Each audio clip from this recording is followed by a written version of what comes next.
தமிழ்நாட்டிலும் இந்தியாவில் உள்ள பிற மாநிலங்களிலும் தலித்துகளுக்கும் பழங்குடிகளுக்கும் எதிரான வன்முறை வெறியாட்டங்கள் அதிகரித்து வருகின்றன. அத்துடன் சிறுபான்மை சமூகத்தினருக்கு எதிரான வெறுப்பு அரசியலும் தீவிரப்படுத்தப்பட்டு வருகிறது. சிறுபான்மை சமூகம் என்கிற போது இஸ்லாமியர் கிறிஸ்தவர் மட்டுமின்றி பௌத்தர்கள் சமணர்களும் குறிவைக்கப்படுகிறார்கள். பாஜக ஆட்சி பொறுப்பேற்ற நாளிலிருந்து திட்டமிட்டு இது நிகழ்த்தப்பட்டு வருகிறது.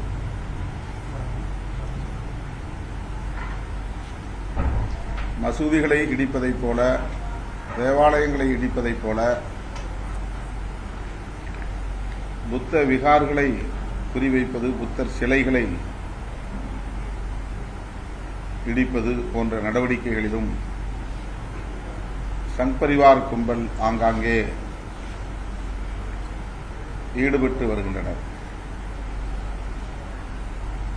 அண்மையில் ஆந்திர பிரதேசம் மதனப்பள்ளியில் எமது கட்சியின் ஆந்திர பிரதேச பொதுச் செயலாளர் PTM சிவபிரசாத் அவர்கள் கடந்த 20 ஆண்டுகளாக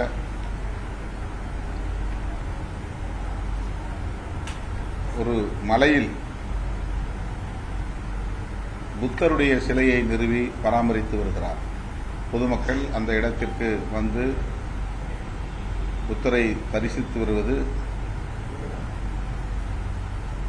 புத்த பூர்ணிமா போன்ற நிகழ்வுகளை நடத்துவது வாடிக்கையாக இருந்து வருகிறது.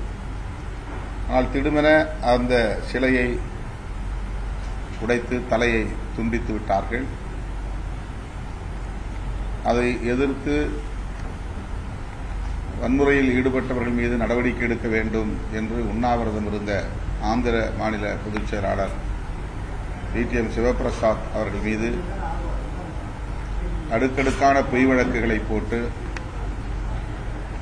அவருக்கு சொல்லனா துயரத்தை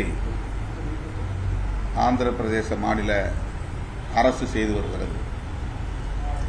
பிஜேபியோடு அவர்கள் கைகோர்த்த பிறகு அங்கே சந்திரபாபு நாயுடு தலைமையிலான தெலுங்கு தேசம் கட்சி ஆட்சியில் இருக்கிறது என்பதை விட பிஜேபி தான் ஆட்சியை நடத்துகிறது என்று சொல்லக்கூடிய அளவுக்கு காவல்துறை, வருவாய்த்துறை அதிகாரிகள் சங் பரிவார்களின் தொண்டர்களாக மாறிவிட்டார்கள். பௌத்தர்களையும் குறிவைத்து தாக்குகிறார்கள். புத்தர் சிலைகளையும் சேதப்படுத்துகிறார்கள்.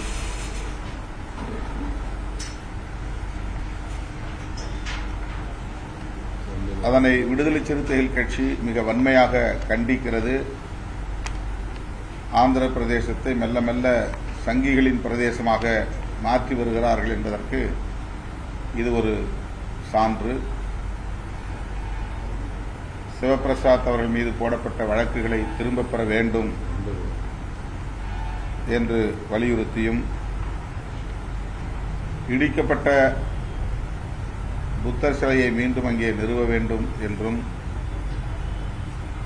அவருடைய பராமரிப்பில் இருந்த அந்த பகுதியை இப்போது தடை செய்யப்பட்ட பகுதியாக மாற்றி அரசு வேலி போட்டு அடைத்து வைத்து பொதுமக்கள் நடமாட முடியாமல் தடுத்திருக்கிறார்கள். ஆகவே அதனை பொதுமக்களுக்குரிய இடமாக மீண்டும் அனுமதிக்க வேண்டும் என்றும் விடுதலை சிறுத்தைகள் கட்சியின் சார்பில் விஜயவாடாவில் ஆந்திரா மற்றும் தெலுங்கானா மாநிலங்களின் சார்பில் ஆர்ப்பாட்டம் நடைபெறுகிறது. அந்த ஆர்ப்பாட்டத்தில் நான் பங்கேற்க இருக்கிறேன். வருகிற ஆகஸ்ட் 23ஆம் தேதி இந்த ஆர்ப்பாட்டம் விஜயவாடாவில் நடைபெறுகிறது. சிறுபான்மை சமூகத்தினருக்கு எதிரான இந்த வெறுப்பு அரசியலை பாஜக கைவிட வேண்டும். நாட்டின் ஒற்றுமையை சீர்குலைக்கக்கூடிய வகையில் மதத்தின் பெயரால் மக்களை பிளவுபடுத்தக்கூடிய மிக மோசமான நடவடிக்கைகளில் பாரதிய ஜனதா சங் பரிவார் அமைப்புகள் ஈடுபட்டு வருவது கவலை அளிக்கிறது. இந்த நிலையில் தமிழகத்திலும் அவர்கள் காலூன்ற துடிக்கிறார்கள். தமிழகத்தையும் சனாதனமயப்படுத்த முயற்சிக்கிறார்கள். அதற்கு சில அரசியல் கட்சிகளும் சாதிய மதவாத அமைப்புகளும் துணை போகின்றன என்பது பெரும் கவலை அளிக்கிறது.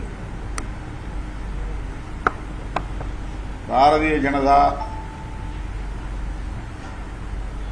இங்குள்ள சில அரசியல் கட்சிகளோடும் சாதியவாத மதவாத அமைப்புகளோடும் இணைந்து செயல்பட தொடங்கிய பிறகுதான்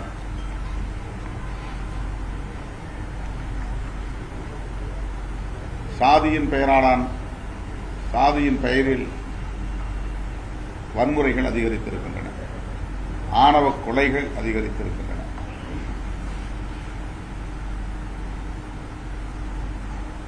நெல்லை அருகே ஆறுமுகமங்கலம் என்கிற கிராமத்தை சார்ந்த மென்பொறியாளர் கவின் செல்வ கணேஷ் மிக கொடூரமான முறையில் வெட்டி படுகொலை செய்யப்பட்டிருக்கிறார். தனி ஒரு நபராக அந்த கொலையை செய்தார் என்று வழக்கு பதிவு செய்யப்பட்டிருக்கிறது. அந்த கொலையில் மேலும் சிலர் ஈடுபட்டிருக்கலாம், உடன் அந்த இடத்தில் இருந்திருக்கலாம் என்று யூகிக்க முடிகிறது. செல்வ கணேஷுடைய பெற்றோரும் அந்த சந்தேகத்தை முன்வைக்கிறார்கள். எனவே தமிழ்நாடு அரசு சிபிசிஐடி விசாரணைக்கு இதனை மாற்றியிருக்கிறது என்றாலும் கூட ஸ்பெஷல் இன்வெஸ்டிகேஷன் டீம் சிறப்பு புலனாய்வு விசாரணைக்கு அதை மாற்ற வேண்டும். உயர்நீதிமன்ற கண்காணிப்பின் கீழ் அந்த புலனாய்வு மேற்கொள்ளப்பட வேண்டும் என்று விடுதலை சிறுத்தைகள் கட்சி வலியுறுத்துகிறது. அத்துடன் ஆணவ கொலைகள் தடுப்புச் சட்டம் இயற்றப்பட வேண்டும் என்று வலியுறுத்துகிறோம். மாநில அரசுக்கு அந்த அதிகாரம் உண்டு. சாதியின் பெயரால் மதத்தின் பெயரால் நடக்கிற ஆணவ கொலைகள் தேசிய அளவில் நடைபெறும் குற்ற நடவடிக்கைகளாகும். ஆகவே இந்திய ஒன்றிய அரசு ஆணவ கொலைகள் தடுப்புச் சட்டத்தை இயற்றுவதுதான் மிகவும் சரியானது. ஆனால் பாஜக அதில் ஆர்வம் காட்டவில்லை. இதுவரையில் கவின் செல்வ கணேஷ் படுகொலையை கண்டித்து பாஜக தரப்பை சார்ந்த யாரும், ஆர்எஸ்எஸ் உள்ளிட்ட சங்க பரிவாரங்களை சார்ந்த யாரும் கண்டனம் தெரிவிக்கவில்லை என்பதும் கவனத்திலே கொள்ள வேண்டும். இதுபோன்ற ஆணவ கொலைகளை ஊக்கப்படுத்தக்கூடியவர்களாக அவர்கள் இருக்கிறார்கள். சாதி பெருமைகளை ஊக்கப்படுத்துகிறார்கள். ஆகவே சாதியவாத மதவாத அமைப்புகளை கண்காணிக்க வேண்டும், அவர்களின் நடவடிக்கைகளை கண்காணிக்க வேண்டும், முன்னெச்சரிக்கை தடுப்பு நடவடிக்கைகளில் ஈடுபட வேண்டும். பிற சாதிகளுக்கு எதிராக, பிற மதங்களுக்கு எதிராக பரப்பப்படும் வெறுப்பு அரசியலை அனுமதிக்கக்கூடாது. தமிழ்நாடு அரசு மிகவும் எச்சரிக்கையாக இருந்து இதுபோன்ற வெறுப்பு அரசியலை பரவ விடாமல் தடுக்க வேண்டும் என்று விடுதலை சிறுத்தைகள் கட்சியின் சார்பில் கேட்டுக்கொள்வதோடு, ஆணவ கொலைகள் தடுப்புச் சட்டத்தை இந்திய ஒன்றிய அரசு நிறைவேற்றும் என்று காத்திருக்காமல் மாநில அரசுக்குள்ள அதிகாரத்தை பயன்படுத்தி மாநில அரசுக்கான ஒரு சட்டத்தை, தமிழ்நாடு மாநிலத்திற்கான ஒரு சட்டத்தை நிறைவேற்றி பிற மாநிலங்களுக்கு வழிகாட்ட வேண்டும் என்று விடுதலை சிறுத்தைகள் கட்சியின் சார்பிலே வலியுறுத்துகிறோம். பீகாரில் சட்டமன்ற பொதுத் தேர்தல் நடைபெற உள்ளது. அதனையொட்டி தேர்தல் ஆணையம் மேற்கொண்டு வருகிற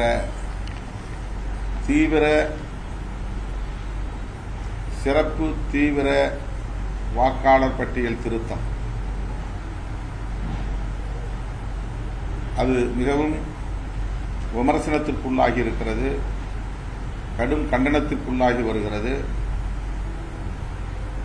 SIR என்று சொல்லப்படக்கூடிய ஸ்பெஷல் இன்டென்சிவ் ரிவிஷன் நிறுத்தப்பட வேண்டும் என்று காங்கிரஸ் உள்ளிட்ட எதிர்க்கட்சிகள் அனைத்தும் மக்களவையிலும் மாநிலங்களவையிலும் வலியுறுத்தி வருகிறோம்.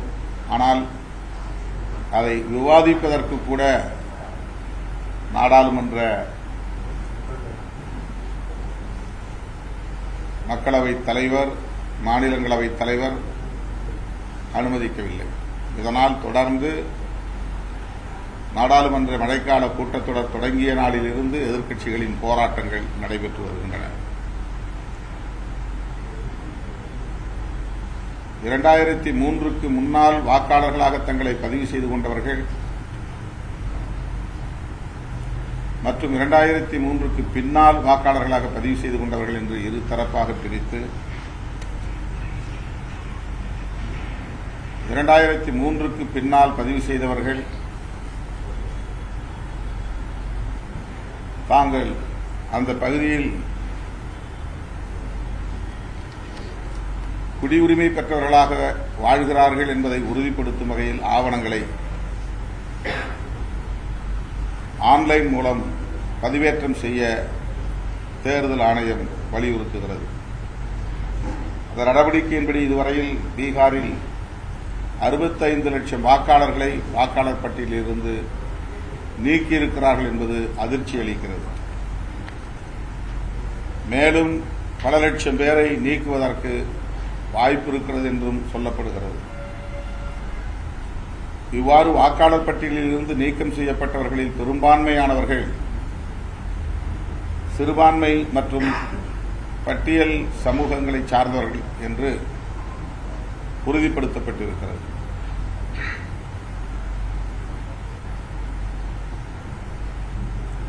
ஒரு திட்டமிட்ட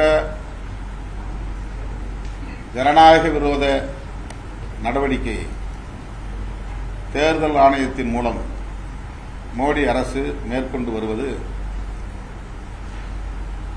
மிகவும் ஆபத்தானது.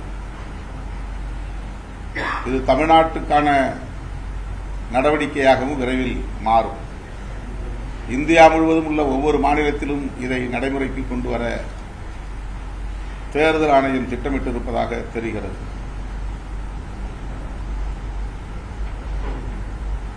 வடமாநிலங்களை சார்ந்தவர்கள் இன்றைக்கு தமிழ்நாட்டில்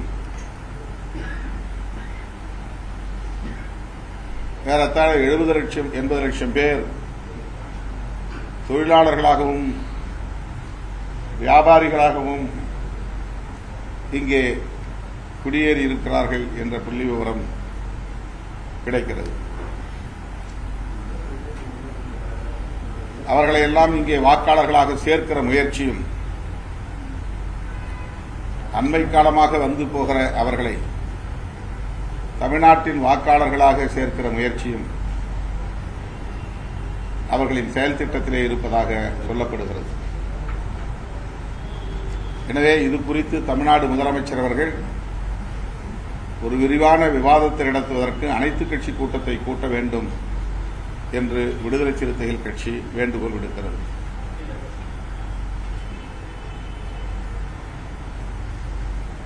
அகில இந்திய அளவில் காங்கிரஸ் தலைமையில் இந்தியா கூட்டணி கட்சிகள் இந்த ஸ்பெஷல் இன்டென்சிவ் ரிவிஷன் என்கிற சிறப்பு தீவிர திருத்த நடவடிக்கையை எதிர்த்து போராடிக் கொண்டிருக்கிற சூழலில் தமிழ்நாடு அரசு இந்தியாவுக்கே வழிகாட்டக்கூடிய வகையில் இது குறித்து முடிவெடுக்க வேண்டும் என்று விடுதலை சிறுத்தைகள் கட்சி வேண்டுகோள் விடுக்கிறது.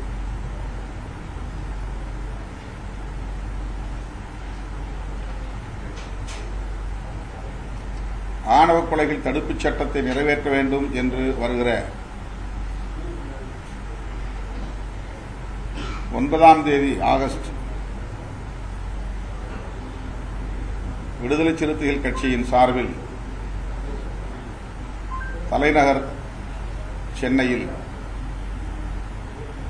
எனது தலைமையிலும் அனைத்து மாவட்டங்களிலும் ஆர்ப்பாட்டம் நடைபெறும் என்று அறிவிக்கிறேன்.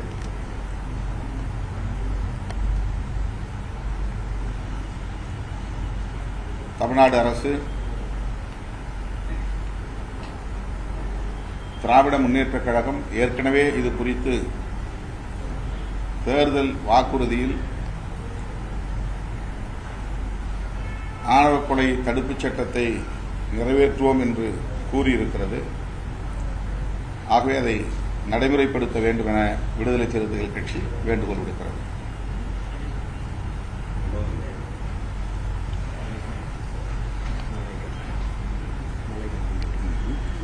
மாலேகான் குண்டுவெடிப்பு வழக்கு மிகவும்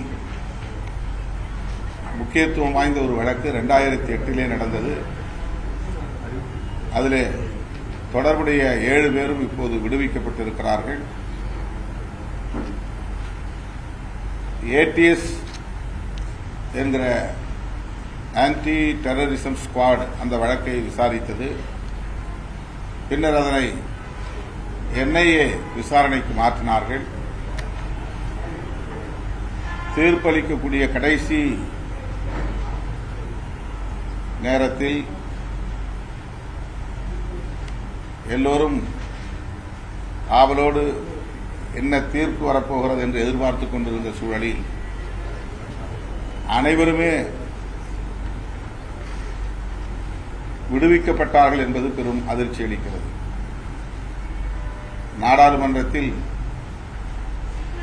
பெஹல்காம் தாக்குதல் மற்றும் சிந்தூர் நடவடிக்கை குறித்த விவாதத்தின் போது உள்துறை அமைச்சர் அமித்ஷா அவர்கள் பேசிய பேச்சு இந்த தீர்ப்போடு பொருத்தி பார்க்க வேண்டிய ஒரு சூழலை உருவாக்கியிருக்கிறது. அவர் அது குறித்து பேசுகிற போது ஒரு இந்து தீவிரவாதியாக இருக்கவே முடியாது என்று இந்துக்களை பெருமைப்படுத்துவதாக கருதி கொண்டு இந்து அல்லாத இஸ்லாமியர் போன்றவர்கள்தான் பயங்கரவாதிகளாக இருக்க முடியும் என்று ஒரு சார்பாக அவர் பேசிய பேச்சு மதச்சார்பின்மைக்கு எதிரான பேச்சு. ஆக ஒரு இந்து தீவிரவாதியாக பயங்கரவாதியாக இருக்கவே முடியாது என்றவர் நாடாளுமன்றத்தில் அழுத்தமாக பேசிய பிறகு மாலேகான் குண்டுவெடிப்பு வழக்கிலே சம்பந்தப்பட்ட ஆர்எஸ்எஸ் இயக்கத்தை சார்ந்த பிரக்யா சிங் தாக்கூர் உள்ளிட்ட 7 பேரையும்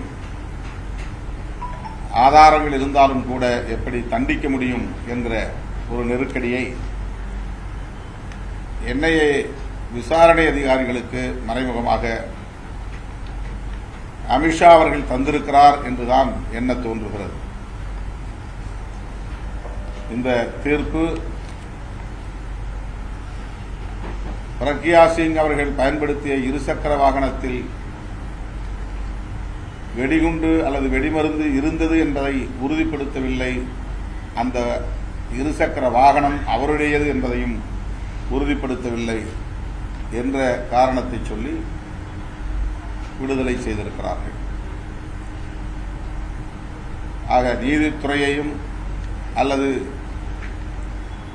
புலனாய்வு விசாரணைகள் அனைத்தையும் பாஜக அரசு தமது முழுமையான கட்டுப்பாட்டில் வைத்து ஆட்டி படைக்கிறது என்கிற எண்ணத்தையே இது உருவாக்குகிறது. இதன் மூலம் சங்க பரிவாரங்களை மேலும் ஊக்கப்படுத்துகிறது இந்த அரசு. இதுபோன்ற தீவிரவாத பயங்கரவாத நடவடிக்கைகளில் ஈடுபட்டாலும் தப்பித்து விடலாம் என்கிற எண்ணத்தை அவர்களுக்கு இது உருவாக்குகிறது. எனவே இந்த தீர்ப்பு மக்களுக்கு எதிரானது, நீதிக்கு எதிரானது என்று விடுதலை சிறுத்தைகள் கட்சி சுட்டிக்காட்டுகிறது.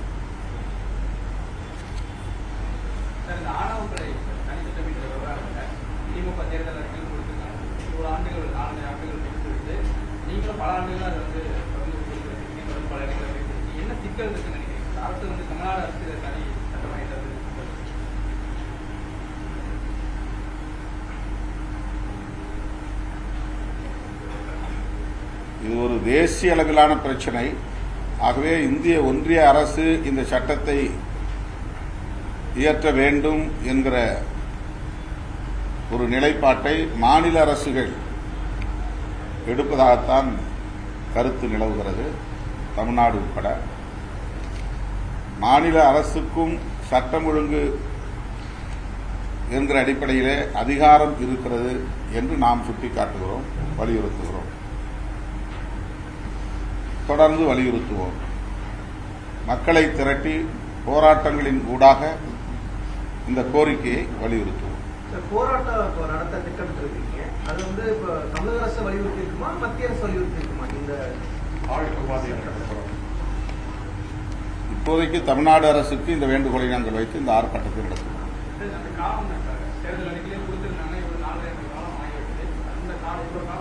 அதுக்கு அவங்க தான் விளக்கம் சொல்லணும், அவங்க கேள்வி இல்லை. இப்போ தொடர்ந்து சமூக வலைதளத்தில் நம்ம பார்க்கும்போது 2 சமூகத்தை சேர்ந்தவர்கள் வன்மத்தை தூண்டுற வரை அரசியல் தலைவர்கள் வந்து பேசிட்டே வர்றாங்க. சம்பவம் நடந்திருக்கு. அது குறிப்பா உங்க பேரையும் ஜான் பாண்டியன் பேரை குறிப்பிட்டு வன்மத்தை தூண்டுறாங்க. அந்த மாதிரி சமூக வலைதளம் எந்த இடத்துல வன்மத்தை தூண்டிருக்கணும்? பேச்சு நீதி கேட்டு போராடுறோம், அவ்வளவுதான். பாதிக்கப்பட்டவர்களுக்காக குரல் கொடுக்கிறோம். எந்த ஒரு தனிப்பட்ட சமூகத்திற்கு எதிராகவும் இதுவரையில் வெறுப்பை நாம் உமிழ்ந்ததில்லை, அப்படி வன்மத்தை தூண்டும் வகையில் பேசியதில்லை. கவின் வழக்கில் எப்படி போயிட்டு இருக்கு? கேஸ் ஃபாலோ பண்றீங்களா? எப்படி போயிட்டு இருக்கு விசாரணை? எப்படி இருக்கு? சிபிசிஐடி விசாரணை தொடங்கிவிட்டது. அதில் எங்களுக்கு வந்து மாற்று கருத்து இருக்கிறது. முதல்வரை சந்திக்கிற போது அதை நாங்கள் வலியுறுத்துவோம். உயர்நீதிமன்ற கண்காணிப்பின் கீழ் சிறப்பு புலனாய்வு குழு விசாரிக்க வேண்டும் என்பதுதான் எங்களுடைய வேண்டுகோள். இல்லை, சிபிசிஐடியே வந்து தமிழ்நாடு போலீஸ் தான். அவங்க 2 பேரும் குற்றம் சாட்டப்பட்ட 2 பேருமே காவல்துறையை சார்ந்தவர்கள்.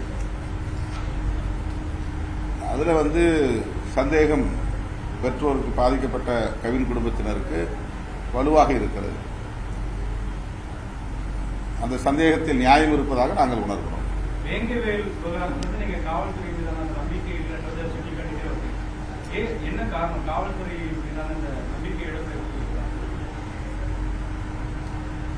பொதுவாகவே ஒரு ஆன்டி தலித் சைக்குங்கிறது நேஷனல் லெவலில் இருக்கு. இது தமிழ்நாடு மட்டும் இல்லை, இந்த வேங்கவேல் பிரச்சனை மட்டும் இல்லை. தலித்துகளுக்கு எதிரான வன்கொடுமைகளை விசாரிக்கக்கூடியவர்கள் மிக இலகுவாக ஆதிக்க சாதியினரின் அழுத்தத்திற்கு ஆளாகி விடுகிறார்கள். இந்த வழக்கை வெற்றிகரமாக நடத்தி குற்றங்களில் ஈடுபட்டவர்கள் மீது தண்டனை வாங்கி தர வேண்டும் என்பதில் தீவிரம் காட்டுவதில்லை. பெரும்பாலான வழக்குகள் நீர்த்து போய்விடுகின்றன. இது இந்தியா முழுவதும் உள்ள நிலைமை. தமிழ்நாட்டிலும் அது, எந்த கட்சி ஆட்சியில் இருந்தாலும் தமிழ்நாட்டிலும் அது இருக்கிறது. அதனால்தான் பியூரோக்ராட்ஸ்க்குன்னு ஒரு தனி அணுகுமுறை இருக்கிறது என்பதை நான் அவ்வப்போது சுட்டிக்காட்டுகிறேன். தலித் விரோத அணுகுமுறை பரவலாக இருக்கிறது. எல்லோருக்கும் சொல்ல முடியாது, பரவலாக இருக்கிறது.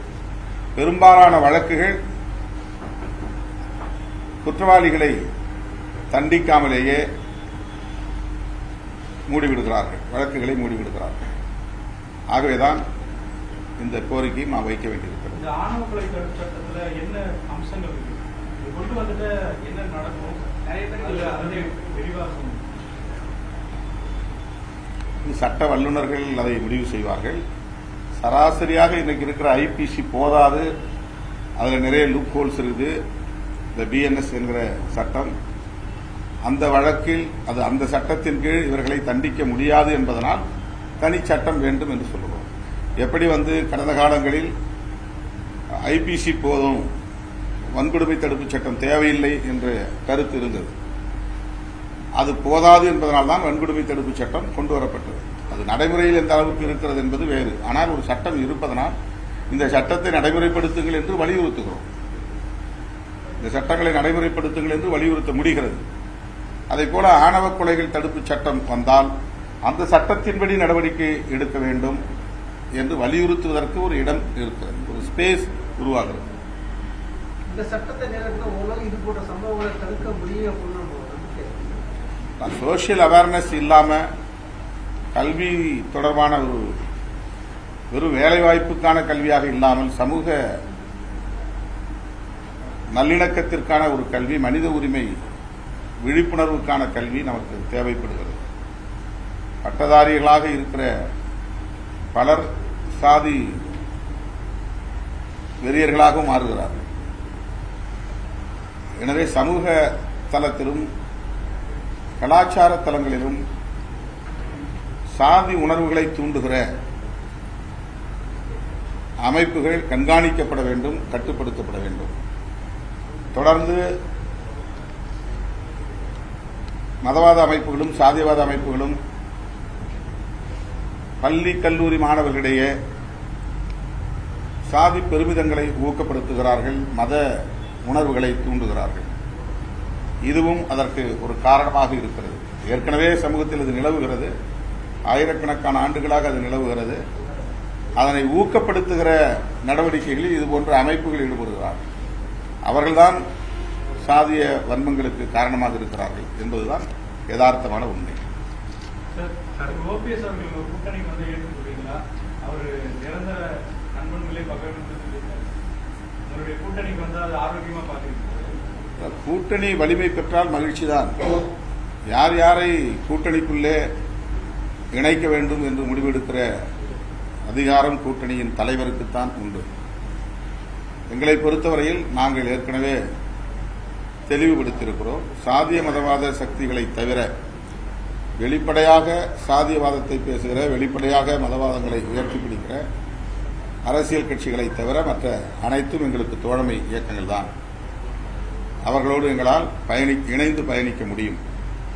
ஆகவே ஓபிஎஸ் அல்லது தேமுதிக போன்ற தலைவர்கள், கட்சிகள் திமுக கூட்டணிக்கு வறுமையானால் அது எங்களுக்கு எந்த நெருக்கடியும் இல்லை, எந்த சிக்கலும் இல்லை. பாஜகவினுடைய முகமா ஓபிஎஸ் நீங்க தொடர்ச்சியாக விமர்சனம் பண்ணிட்டு இருக்கீங்க. இப்போ பாஜகவை விட்டு விலகினாலும் அதனுடைய தாக்கம் இல்லாமல் இருக்கும் பாருங்க. அந்த பிடியிலிருந்து அவர் கழன்று வெளியே வருகிறார் என்பதே ஒரு பெரிய மாற்றம்தான். முதலில் அவர் அதற்காக அவரை நான் வரவேற்கவும் பாராட்டவும் கடமைப்பட்டிருக்கிறேன். நீங்க தொடர்ந்து கவனிச்சுட்டே இருக்கீங்க. நான் அனுமதி கேட்டேன், அவங்க அனுமதி பிரதமர் சந்திப்பு அனுமதி கொடுக்கல. காரணம் ஏதோ ஒண்ணு, என்ன காரணமோ வெளியே வந்துட்டேன், என்டிஏவோட நான் இல்லை அப்படின்னு சொல்றாருல, இது போதும். அதனாலதான் அவருக்கு நல்ல காலம் பிறந்திருக்குன்னு நான் சொன்னேன். தினம் தினம் ஒன்றிய அரசு என்ன அநீதியை இழைச்சிருக்கு, தினம் தினம் போராட்டம் நடத்துவதற்கு அப்படின்னு தமிழிசை கேள்வி வச்சிருக்காங்க. அதோட சேர்த்து கலைஞர் இன்று இருந்திருந்தால் பாஜகவை ஆதரிச்சிருப்பாங்க அப்படின்னு இன்னைக்கு காலையில தமிழிசை சவுந்தரராஜன் சொல்லியிருக்காங்க. அவங்களுக்கு எல்லா உண்மைகளும் தெரியும், தெரியாத மாதிரி அவர் பேசுகிறார். அவருடைய கட்சி, அவருடைய கட்சிக்கு அவர் விசுவாசமாக இருக்க வேண்டும், அதனால அந்த கருத்தை சொல்கிறார், அவ்வளவுதான். பாஜக வேறு காரணங்களுக்காக விமர்சிக்கப்படவில்லை. அவர்கள் பேசுகிற அரசியல் வெகுமக்கள் விரோத அரசியலாக இருக்கிறது, அவ்வளவுதான். தனிப்பட்ட முறையில் எந்த காழ்ப்பும் இல்லை. கடந்த நாடாளுமன்ற தேர்தலில் மிகப்பெரிய மோசடி நடந்திருக்கு. 100 இடங்களுக்கும் அதிகமான இடங்கள்ல மோசடி நடந்திருக்கு. ராகுல் காந்தி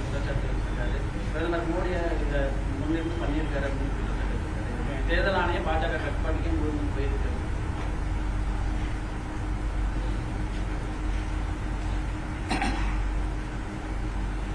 ராகுல் காந்தி மட்டுமல்ல, பொதுவாக இருக்கக்கூடிய பல அமைப்புகள், அதாவது தேர்தல் முறையை, குறிப்பாக வாக்குப்பதிவு எந்திரம் இவிஎம் நடைமுறைப்படுத்துகிற அந்த முறையை கண்காணிக்கக்கூடியவர்கள், அது பற்றி தீர விசாரித்து, அதாவது ஆய்வு செய்யக்கூடியவர்கள், பாஜக இதில் பெரிய அளவில் தில்லுமுள்ளு செய்கிறது என்பதை அவ்வப்போது பேசி வருகிறார்கள், எழுதி வருகிறார்கள்.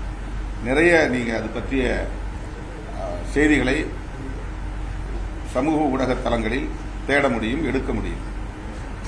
இவிஎம் என்பதே ஒரு மோசடி, அதிலும் பாஜக பல மோசடிகளை செய்கிறது என்றும் சொல்லப்படுகிறது. இப்போது வாக்காளர் பட்டியலில் தீவிர திருத்தம் என்கிற பெயரில் குடியுரிமை திருத்த சட்டத்தை நடைமுறைப்படுத்தக்கூடிய நடவடிக்கைகளில் ஈடுபடுகிறார்.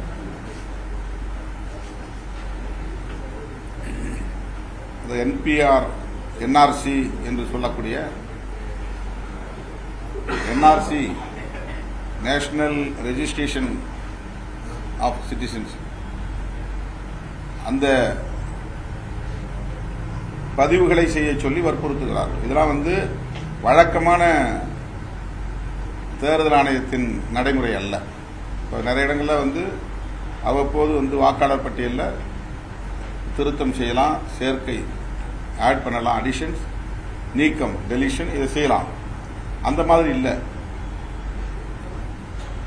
இப்போ நாம் இந்த நாட்டின் குடிமகன் தான் என்பதை உறுதிப்படுத்துவதற்கான ஆதாரங்களை காட்டச் சொல்கிறார்கள். இதெல்லாம் குடியுரிமை திருத்தச் சட்டத்தை நடைமுறைப்படுத்துகிற ஒரு பணி. அது தேர்தல் ஆணையத்தின் பணி அல்ல. தேர்தல் ஆணையத்தின் பணி ஆர்பி ஆக்ட் என்கிற அந்த சட்டத்தை நடைமுறைப்படுத்த வேண்டும். ரெப்ரசன்டேட்டிவ் ஆஃப் பீப்புள் ஆக்ட், அந்த சட்டத்தை நடைமுறைப்படுத்துவதுதான் தேர்தல் ஆணையத்தின் பணி. ஆனால் சிஏஏ சட்டத்தை நடைமுறைப்படுத்துகிற வேளையில் தேர்தல் ஆணையத்தை பயன்படுத்துகிறார்கள்.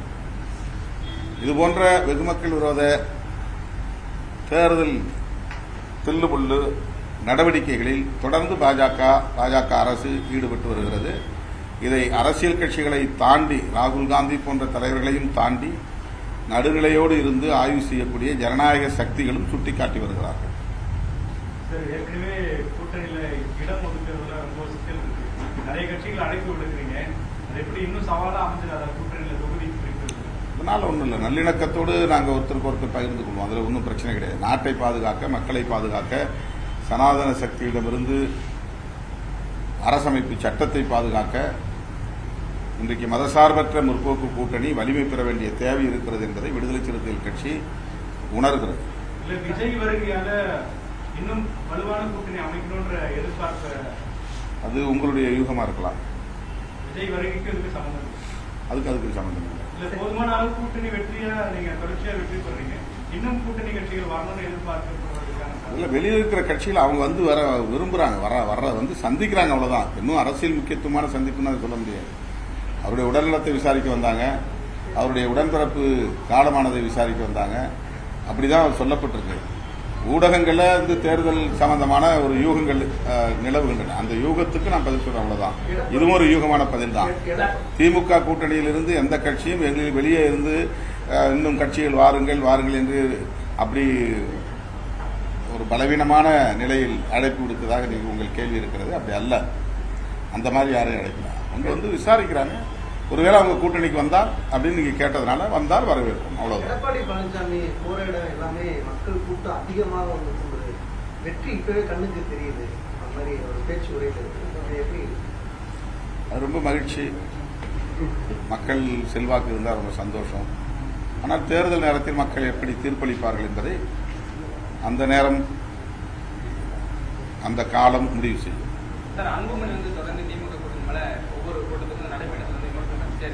இது போதும் நினைக்கிறேன். ரொம்ப நேரம் நீங்க டிபேட் மாதிரி பண்றீங்க.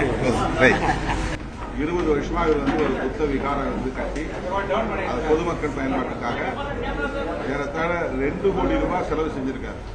இந்த புத்தர் சிலையை நிறுவி பராமரிக்கிற வேலையை இந்த சன் பரிவார்கள் அங்க கூட்டணி ஆட்சியில இடம்பெற்ற பிறகு இந்த சிலையை உடைச்சு இவர் மேல 9 கேஸ் போட்டிருக்கிறாங்க. அவரை கைது பண்ணி சிறைப்படுத்துறது முயற்சி பண்றாங்க. அந்த இடத்தை ஆக்கிரமிப்பு பண்ணியிருக்கிறாங்க. அதனால ஆந்திர பிரதேசத்தினுடைய மாநில பிரச்சனையாக இல்லை, இது ஒரு தேசிய பிரச்சனை. ஏன்னா முஸ்லிம்களையும் கிறிஸ்தவர்களையும் எப்படி குறிவைக்கிறார்களோ அப்படி பௌத்தர்களையும் சமணர்களையும் கூட பாஜக அரசு குறிவைக்கிறது, விட்டு வைக்கவில்லை. அதற்கு சான்று இது.